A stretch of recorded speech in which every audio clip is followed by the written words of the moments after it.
could stand and deliver 4-hour sermons weekly without even looking at a note. Incredible. He would stand at that synagogue and dish out dollars to people as a good work and encourage them to good works. Even right up into the 80s, he would do things like that. Yes. What else? Well, these are people, that's the young girl Lisa in the background there, she leads these tours. These are now people who've read that pamphlet, and they've come on a free tour. We have anything on those tours. They've been going for about 15, 16 years now. Every single Friday. I think there's been one Friday we've missed.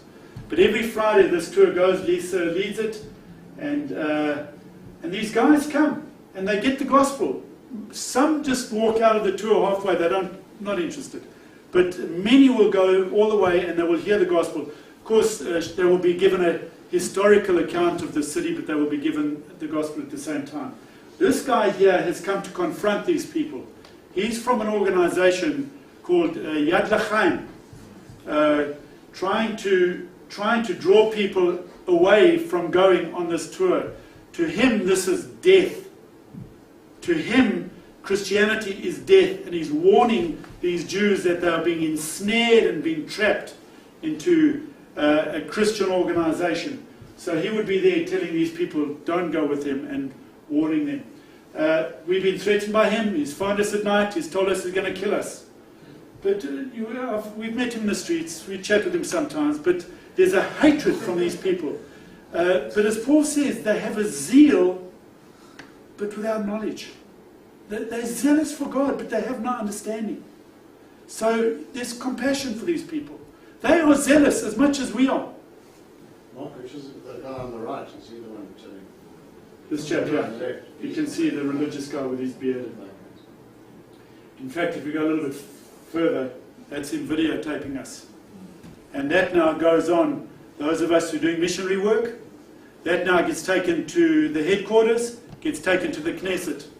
And they've got a guy, I think his first name is Moshe Gafni, in the Knesset, who is continually bringing this issue of missionizing before the Knesset, trying to ban the work that we do over there, trying to stop any mission work. So he's videotaping us. He's got a sidekick. This is his little sidekick here. This old man's just waiting for the bus stop. Those of you know that's the bus numbers in Jaffa Road.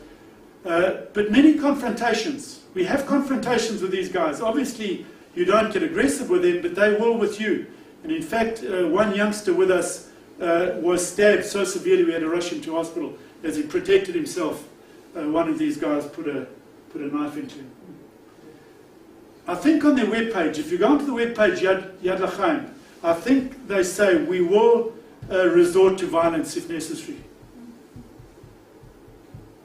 This is just the tour that Lisa leads and gets the gospel. That's the Garden Tomb. Those of you know it. As much as we're evangelizing, so you would have these guys doing the same thing on Ben Yehuda Street, trying to get Jews to come back to Judaism. This would be seen as a mitzvot, good works, saying a prayer. So they're evangelizing, getting people to Judaism. We're doing the opposite. This guy is Armenian. He's in the Jewish quarter. He's all excited and happy. And I'll just explain the situation. I've been an hour with a friend of his who's a rabbi, Ezekiel. And Ezekiel was in the office when I went there to go and get some jewelry with Marianne. And I ended up spending an hour with him, this guy Ezekiel, and reasoning and arguing about who the Messiah was.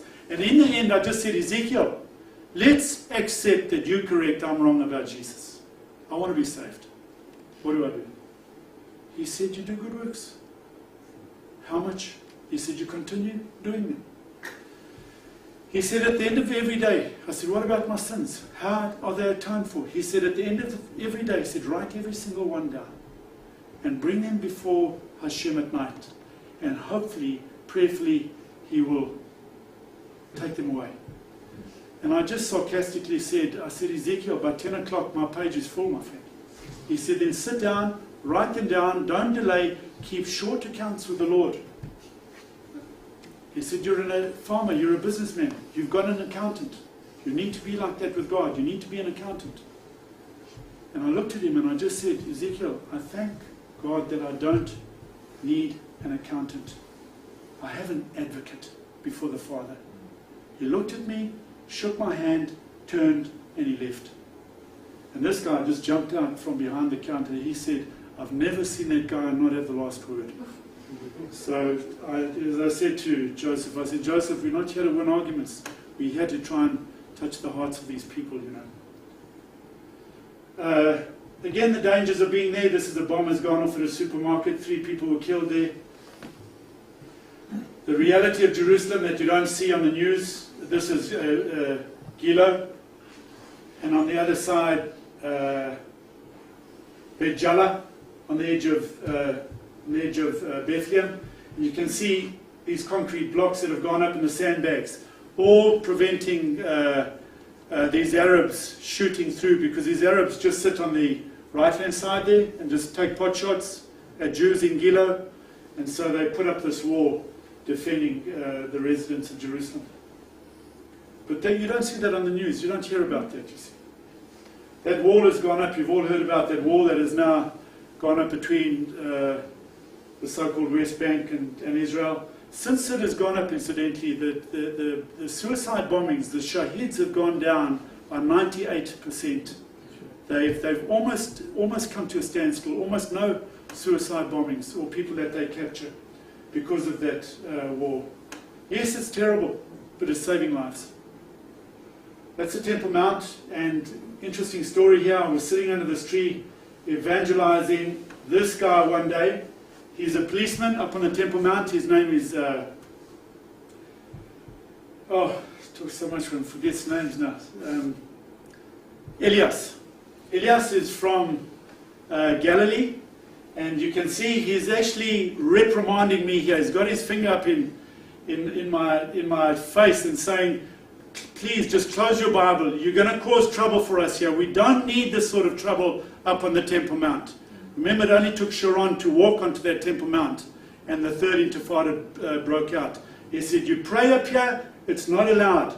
You open your Bible up here, it's not allowed. You are going to cause trouble. I do that to look for responses and to look for ways to evangelize. And so he's telling me don't. Well, that led to a relationship with him. This is 7 years ago. Where last year I went up, I couldn't find him, he wouldn't answer his emails. I had been to his village, Ramah, up in the area of Naphtali. This is Galilee in the background, it's the Sea of Galilee. Beautiful village up in Ramah. And I went, I said, Marianne, we've got to go and find this guy. I just can't leave Israel without seeing him. And we went up, and it was a bit of a battle. I found his home, knocked on the door, and he opened it, and he just said, I knew you would come and look for me. And in that period that he had been out of service, he was waiting trial, there was a long court case. In fact, it goes before the High Court this month. We sat down with his family, and in the 2 years that I hadn't seen him, he'd studied the scriptures backwards. I gave him an Arabic Bible. I had a meal with him in Jerusalem 2 years prior to this. And he had read the scriptures. It was incredible what he knew about the scriptures. And he'd become born again. And I invited him out to South Africa. This is last month. I invited him out, and he came out, and this is him giving his testimony to our church in South Africa. It's just amazing. You don't know what you are about when you're about the Lord's work.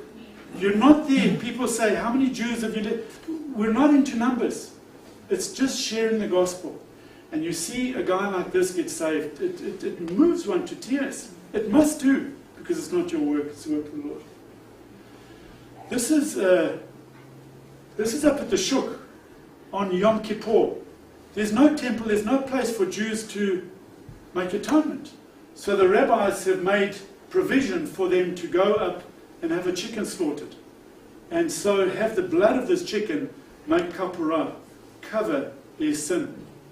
So they go and pay for a chicken, and this guy, as you can see, he's on the cell phone. He's phoning up a whole bunch of buddies, and in fact stood proxy for at least, I think about 7 guys that he was standing proxy for. Mangy looking chicken there. And the chickens are being sacrificed. And this is Judaism. You and I know something like that cannot take your sin away. But this is all they're left with. They know they've got to make a sacrifice, but there's no temple. What do we do? Well, we reinstitute a new in your religion. Got nothing to do with the Book of Moses. It's not Mosaic. It's Rabbinic Judaism.